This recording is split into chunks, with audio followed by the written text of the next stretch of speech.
to live stream. So we're going to live stream on Facebook, YouTube, and we're going to go live on Twitter in just a few seconds.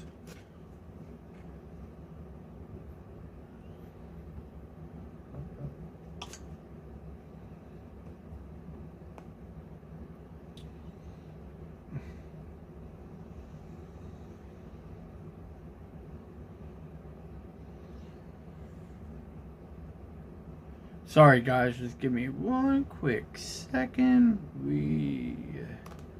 Just waiting for my other stream.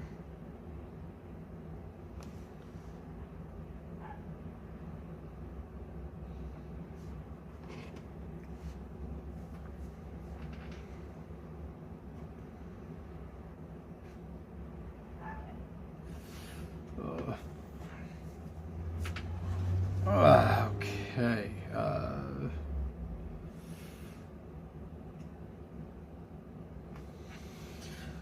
All right.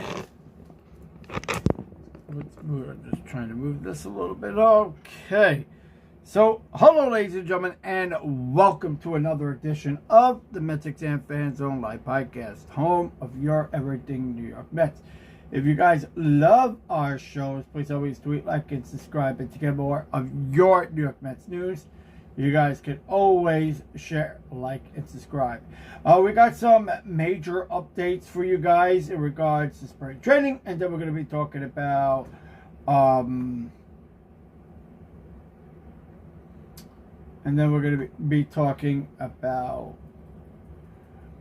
website, because we had a couple of questions yesterday. We're getting tons of emails on it, so I wanted to be able to talk about it on the stream today. So, as you guys might know, I'm down here in Port St. Lucie. I'm in Florida. We got a lot of ground news to cover because I mean we're basically already geared to go. So, I mean, there's a lot of news going in. Spring training, is just in a couple of days away. Now, anybody that's looking to get our live streams, you guys can get our live streams on our website. As I was coming down here, I mean, people were asking me about, my mic wasn't working.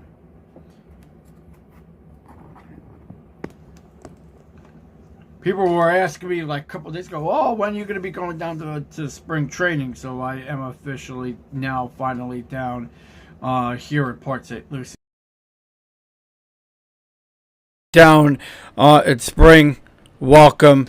Hopefully we'll get to see everybody in the next upcoming couple of days. So because we got, the first game is going to be done on the 26th. The New York Mets are going to be playing against the St. Louis Cardinals. From what we know now, I have some major updates in regards to a player development. Kodai Senga is on a little bit on the reserves right now. From what we are hearing, that Kodai Senga is a little fatigued with his arm. Nothing too major, I would say, as of right now. We should be able to get some more clarity on the timeline, if he's going to, be injured. Is he going to be out? We do know that his workouts have been set back a couple of days. I don't know if he's going to be starting the first game of spring, but from what we are hearing, that David Peterson might be coming into that slot. So we again, it's not something too alarming. They're going to go do some X-rays. They're going to go get an MRI done on him to see on exactly what's going on there. But as of what we know right now, that nothing too major, and he should be ready to go before opening day. Now, as you guys might know, a lot of interviews were done in the last few days. We are going to be having those interviews up on our website. I know a lot of people want to be able to see those. We will be uploading it on our website, and we will also be uploading it on all of our social media platforms. We got Brandon Nimmo did an interview yesterday with the media. Carlos Mendoza did an interview today with the media, which, again, I've been running around all over the place today, so I wasn't able to catch all of it, but because down here in my home, so we'll be able to get you all that media coverage when it's available. So we'll have it up on the website for you guys, and we'll have it up on our social media platforms so you guys can see it. Major updates on the website. So here's the deal with the website. I know a lot of people have been asking me, been hitting me up on this. When you sign up to the website, I just want to make something perfectly clear. When you sign up, you get all the spring training for free. I've been getting lots of questions on it. You know, what's the difference between us and everybody else? You're getting 24/7 live coverage of SNY.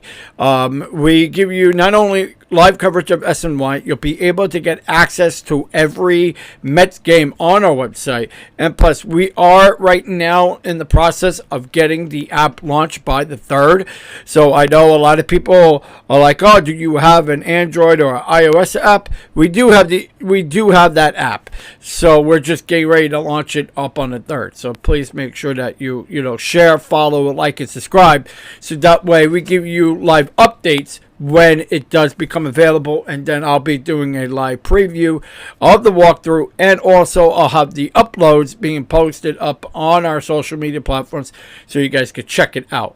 And the uploads will be on the website too, so that way you can check it out on there as well. So so that way there's no confusion, because people do get confused sometimes, and that's acceptable, but our Mets audience is a lot older than expected, so it's understandable.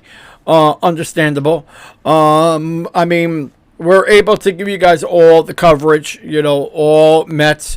You'll actually be seeing live coverage being posted up on the website when there is a live game being available. So you'll be able to see live highlights, in-game, real-time uploads. So you'll be able to see that. A lot of people just coming onto the website and just seeing the live games. However, replays will be done on our main dashboard. So if you're going to your login page, you'll be able to see a dashboard on there where the replayed game will be posted up on there. Again, lots of coverage that's going to be posted up on onto the website. We want to be able to give all of our fan base enough so that way you're staying with us. A lot of people always ask me, what's the difference between us and everybody else? MLB gives you blackouts. MLB restricts you in so many ways. Our website doesn't. We VPN secure you, where you don't have to worry about hackers trying to hack into your shit. It's 100% secured. You could take the streams on the go with you, so no matter where the hell you are at, you'll be able to live stream the Mets coverage, Mets games, Mets coverage, post-game, pre-game, our podcast shows. You'll be able to see it on your main dashboard when we go live.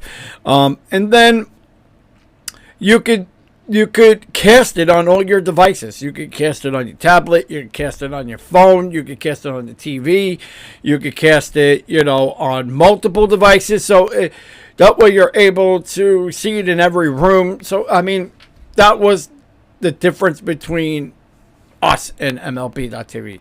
Now, between us and MLB TV, it's a lot cheaper. Our plans start at $15.99. So $14.99. It is that's where our monthly packages. Our weekly package is at a $6.99 because you can do it weekly if you want.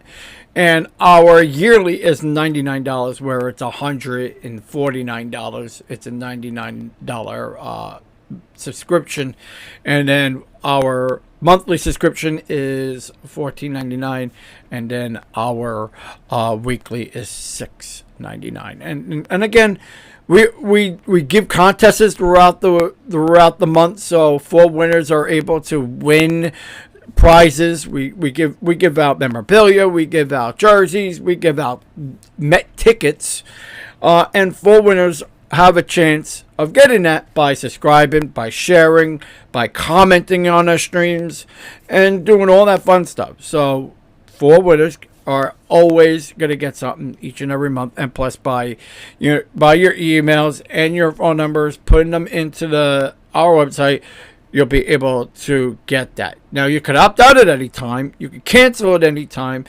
It's not where you're stuck on a plan and you can't get out of it. You could actually cancel at any time. So I really want to get into that because so many emails were flying, and so many people were emailing my marketing team. So I wanted to be able to come on and address it on our live stream. So, we're here. We're willing to give everybody what everybody needs, so that way you have a really great experience coming onto our platform. So I want to thank everybody in advance.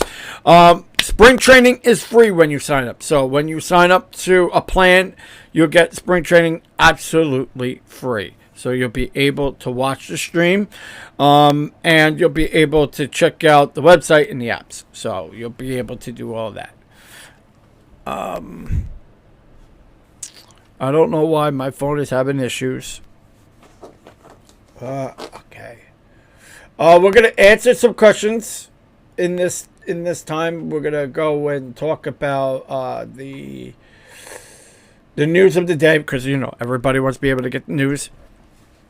And we're going to start off. Well, we did start off with Kodai Senga. Kodai Senga has been having a little fatigued from what we are hearing, and now he should be ready to go before opening day. So hopefully, we'll know a little bit more on that X-ray or that MRI, and I think he should be ready to go.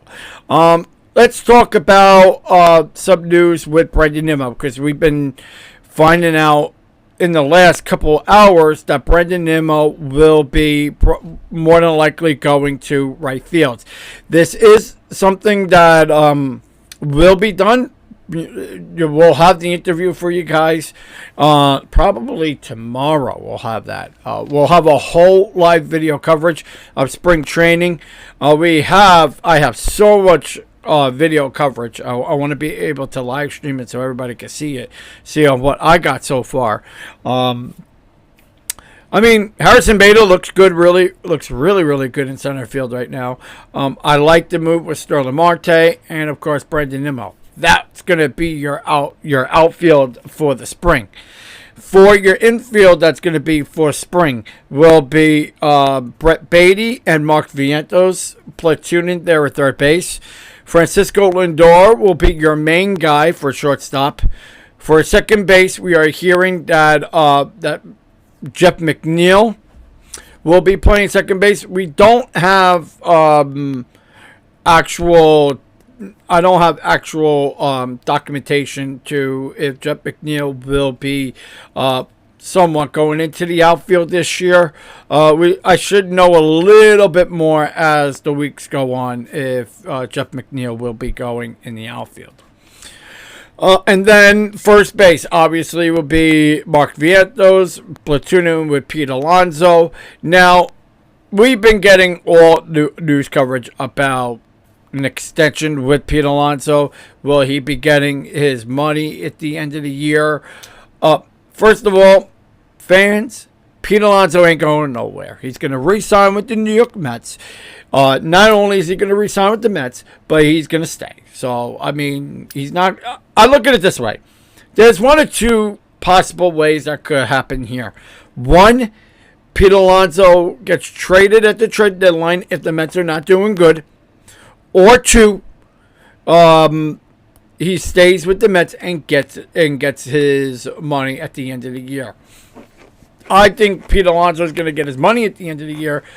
Everybody listens to the papers. It's not always accurate, Could it be that Pete Alonso wants to to maybe consider looking somewhere else, he could very well in the offseason. But I do think that the Mets will cash in and will give Pete Alonso his money at the end of the year. I know when I was talking with Pete Alonso yesterday on the phone, and I asked him, I said, hey, man, what's going to happen? Are you, and he goes, I want to be a lifelong Met. I really don't want to go anywhere, and this is quote unquote. And I would like to stay here. So he wants to stay here with the New York Mets. I think it's a good move for them.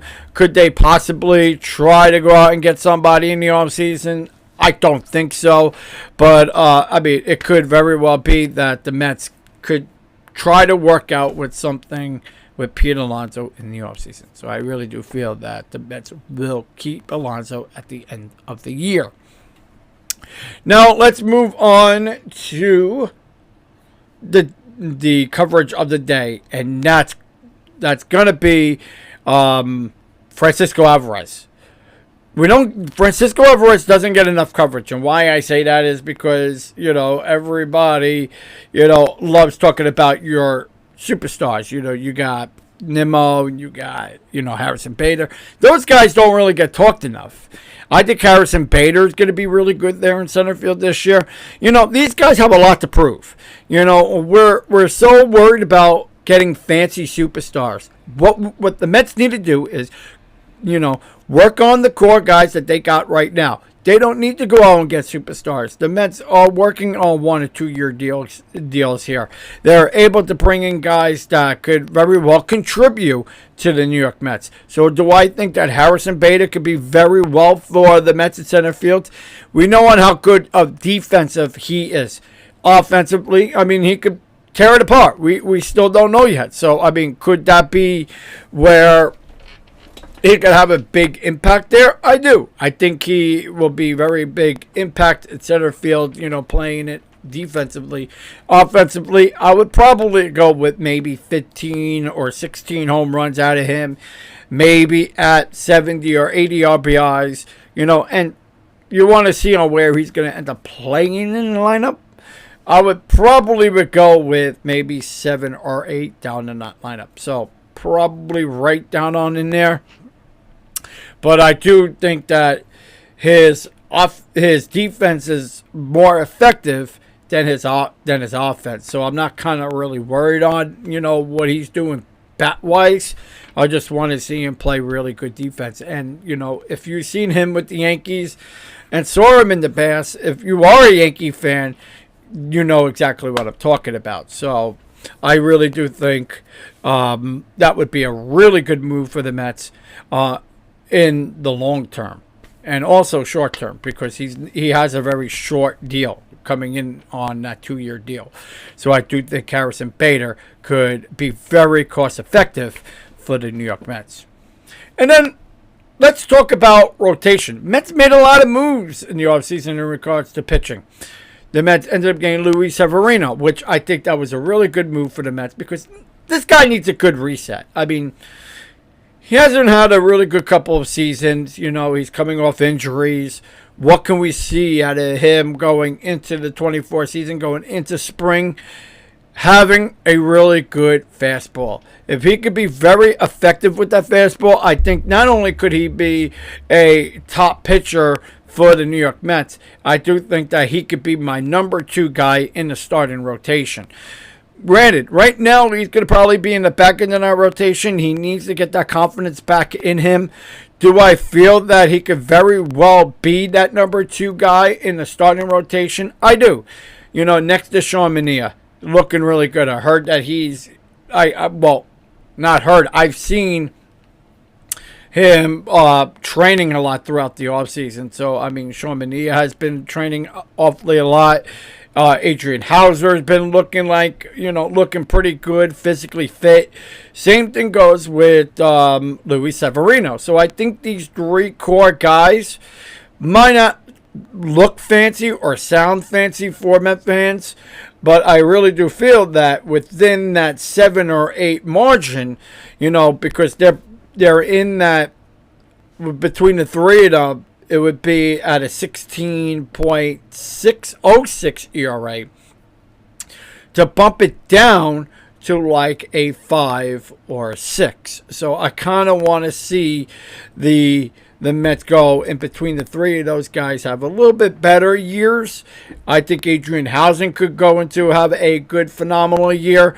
Guy could pitch really good. So I want to see his effective pitch being his slider, because that's his most effective pitch, up to from a 56% to a 78% going from the year prior. So I think Adrian Housen could very well be, effective in the long run. The same thing goes with Sean Manaea. Sean Manaea was very active in the offseason. So, by seeing him very active, maybe he could, do something a little bit better here.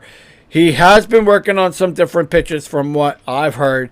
He added in a new pitching repertoire in the offseason. Hopefully we'll get to see that being implemented into spring training. I don't know exactly where they're going to put him in the starting rotation, but if it was me, I would put him as my number 3. And then I would put Adrian Housen as my number 5. I would bring Jose Quintana up and Luis Severino up. So I think my pitching rotation would be Kodai Senga, Luis Severino. Then I would go with Sean Manaea, Adrian Housen, Jose Quintana. And that would be my 5-man rotation. And I think that Quintana will have a good year. He had a really good, decent year last year. I just want to see him, produce a little bit more, get more strikeouts going into 24. He has to work on that curveball. I mean, it wasn't very effective last year. It cost him a lot of runs. And if he could go into the 24 season a little bit more productive in getting strikeouts with that curveball, then I do think that he could be very effective. And having more wins by having, I would go with 16 wins or maybe 17. So if I would like to do a projection on Jose Quintana, I would go with maybe 17-8, just to put him right where we need him. Or he could go 17-5. I kind of would like to see that. Then we could go with Adrian Housen. What do I see out of him going into this year, and what projection he would be at? I would go with maybe 14 wins. I think that with that slider, he needs to be able to have it very effectively. He doesn't execute it effectively enough. He attacks guys way too close in the strike zone, and he gives up a lot of home runs when he throws it. We'll like to see it down in the dirt this year, and he needs to put that at a 45 angle to a 75 angle. And if he could do that, I really do feel that he could actually execute his pitching and could strike out a lot of guys this year. So on a plus, I would like to see Adrian Housen just get up that, that pitch a little bit better. He's another guy that's been working on some different pitches. So going into spring training, he has been working on his repertoire there. I think that we're going to see some of those fancy pitches going into this year. Being a little bit more effective is what Adrian Housen needs to be. So if I had to go with a projection on what he could do this year, I would go with maybe 15, maybe 16 wins. I would go with maybe 15, 16, maybe 15, 16, maybe go with 15, 16, 17, 8 the least. I would go with an ERA of 3.88. That's kind of where I would go with him. I mean, he was at a 6. I think he was at a 6 or a 7. Bring it down just a little bit. I think he could be really effective with the ERAs and try not to give up so many home runs that he did year prior. Then we go with Kodai Senga. What can we say out of Kodai? I mean, great first year out of a Japanese pitcher. Looking to find himself in the Major League mound. What are we seeing out of him? He had to readjust in the beginning of the season because he didn't know on how to work with that mound. Remember, when you're in Japan it's a flatter surface, so you're not being pushed off the mound, and he was looking to find himself there. So a lot of the times it wasn't very effective for him. Going into the 24-hour season, now that he's familiar with the mound, he's familiar on what he's doing, do I see him very well executing pitches that he did year prior?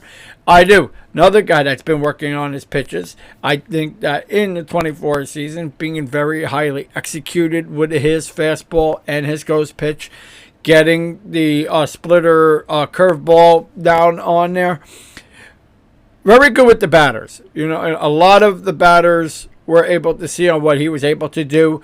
Very effective with the ghost pitch. Man, it's a nasty pitch. I think it's probably one of the best pitches in the game right now in regard to being effectiveness, because he executes this pitch out of 88% of the time.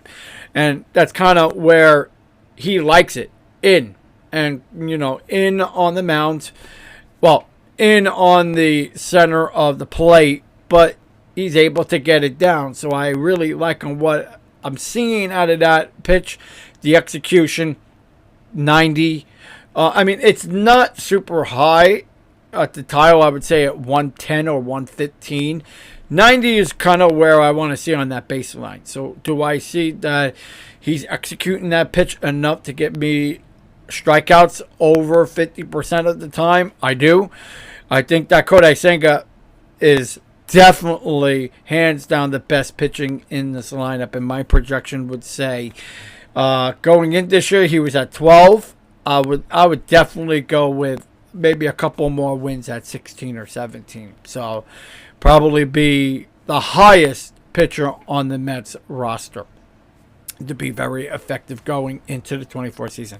And again, he's been working on some pitches in the offseason, and he has been working down in spring here.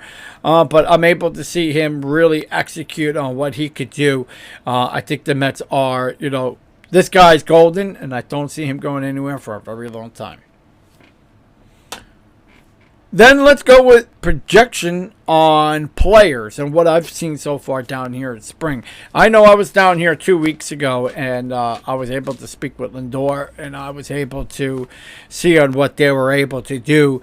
And, he has been working with Brett Baty. I think Brett Baty, Met fans, don't go too hard on him. I think Brett Baty's going to have a very good year. Got to remember something. Rookie year is not always going to be your best year. Your best year could be your second or your third year. Same thing happened with McNeil. Pete Alonso came in and he was an instant superstar. So I understand on where fans are going. Well, I wanted an instant superstar. Pete Alonso was that guy, and nobody really gave Pete Alonso a shot at first. Same thing goes with Francisco Lindor. No one really gave Lindor a shot first. What we need to do is be less critical on our players and be able to praise them when they are doing good. But when they're not doing good, we need to understand why they're not doing good and where should they, fix the mistakes that they're making. And I think with Lindor in the beginning of last year, you saw him completely off base with on the hidden mounds. He wasn't able to get those balls out in the corner. At least when midseason came, he was able to really execute what he was able to do. And same thing goes with McNeil. Wasn't doing it early. He just wasn't cutting it very early. And going into towards mid and end of the season, that's where he really started playing a little bit better. I think he was trying to find himself too much at the plate with McNeil. But, another guy that really needs to start, working there on his position and going back to his original position. I think what was happening with McNeil was he kept going all over the place and he wasn't able to find his spot. So, and I really do think that going into 24 season, I think he's going to be really comfortable being at second base. He's going to feel a little bit more relaxed, and I do feel that he's going to have a very good season. Projection on McNeil, I will go with 24 home runs at 90 to 80 RBIs this year. I think he'll definitely go back to the same batting at 355 because that's where he normally is, 355, 360. We want to see him go back to the batting champion that he was a year prior. So I do feel that, again, at 355, maybe 360, giving me 24 home runs, maybe go with 70 or 80 RBIs. I don't see him having a lot of home runs, but he could be within that 20 range. Going with Lindor. What do I see out of Lindor? It's spring, or going with the 2024 season. Lindor has a lot to prove. He's going to be in showing that he is the leader on this team. What am I able to see going into him in 24? I say definitely close to 30 home runs. Will be the best for him. Oh, I might have an issue here.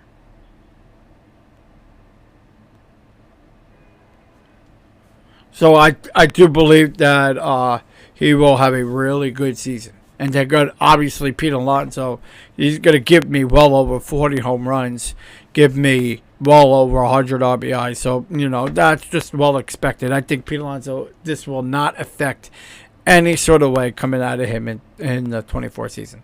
Then Alvarez. I think Alvarez will definitely give me maybe 25 home runs, maybe 30. I could see him being in that range. Alvarez. I think Alvarez is going to have also a really good, awesome season too. Another guy that could very well give me a really good, productive season. He's really good with the bat, really good behind the plate. So I would definitely say him having a really good year. So guy, if he starts not doing well, don't get on him because he will definitely give you a productive season. So that's my analysis for today's game. If you guys didn't get to hear me say who any other players or players that you want to have me talk and mention, please feel free to comment in the comment section down below. If you guys would like to check out our live streams, spring training will be live on our website. If you would like to sign up, please feel free to do so by going to MetsXMFanZone.org.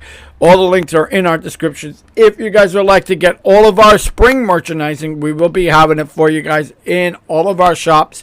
You can check it out and all the show details. We're going to be having a new product being shown on the show tomorrow.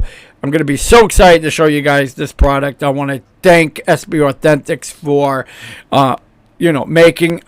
making all the products. You guys will definitely be able to check them all out on our show. And I have to say, we got these shirts for you guys, which are the LDN Go Mets shirts when the Mets go to London this year. If you guys would like to get one of these shirts, we have them in small all the way up to 2X. If you would like to purchase these on our website for free shipping, you guys can do that by going to MetsXMFanZone.org/shop. You can buy them on there. We're on all shopping platforms as well, so you guys can purchase them on there. And we have them. We have these in blue, and we have them in black. I wanted to show you guys also our alternative Met t-shirts. A lot of you guys have been requesting them. You guys been wanting these. We are sealed and delivered. You guys can get these in our shops also as well. These are the Met alternative graphic tees. We have these in cool base now, and we also have them in organic cotton materials because I know a lot of people want better material. These are very loose fitting anyway, so I mean you can purchase these again into our shop by going to MetsXMFanZone.org/shop, and you can check them out on all of our shopping platforms. I'd like to thank you guys for watching here in our show today, and if I missed anything, put it in the comment section down below so that way we could do it on our next live podcast. We'll see you guys real soon. Be safe. Be well. Don't forget to share, like, and subscribe, and tell all of your friends about our website so that way you could get into our live action of your New York Mets baseball. We got spring training. We're going to be interviewing a lot of people. We're going to get some coverage for you guys, and you guys don't want to miss a thing. Check it out on MetsXMFanZone.org to give you all of your New York Mets live streams, news feeds, and much more. And I'm your host, Anthony G., and I'm signing on out.